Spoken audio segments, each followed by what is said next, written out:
Alors j'ai à côté de moi Gwenaël Delamarche qui est apiculteur professionnel dans le pays de Josselin.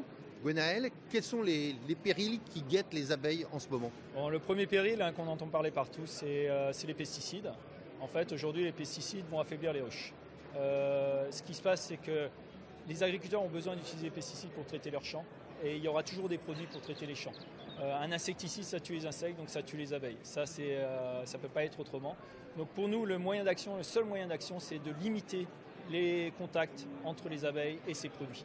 Il y a d'autres périls naturels en ce moment. Il y a le frelon asiatique. Et puis vous êtes un spécialiste du varroa. Oui, effectivement, le frelon asiatique vient affaiblir les ruches au moment où les abeilles se mettent en hivernage. C'était en mois de septembre. Elles attaquent les ruches. Elles attaquent les ruches pour manger des abeilles et aussi pour manger le miel qui est dans les ruches.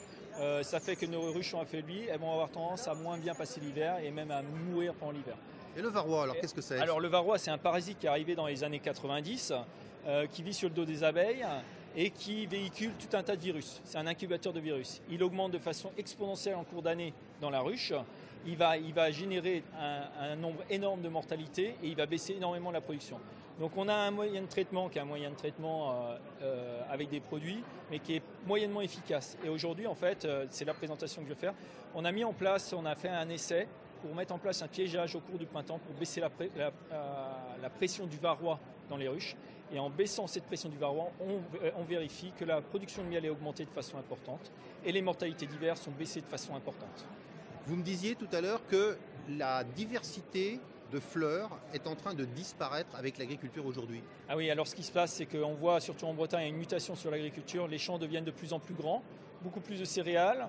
Donc on perd tout un ensemble de haies, et les bords de fossés, les fossés. Et donc tout là, c'est un écosystème qui disparaît et c'est l'écosystème qui permet de nourrir en fait les abeilles et plein d'autres animaux. Puisque ça nous apporte une quantité de miel importante avec les fleurs sauvages. Ça nous apporte aussi une diversité des pollens qui renforce en fait la colonie et sa capacité à lutter contre les maladies. Et en fait, cette disparition fait que nos productions de miel ont tendance à diminuer. Voilà, merci. Alors ce congrès se déroule jusqu'à demain soir. Il est même ouvert pour certaines conférences au grand public.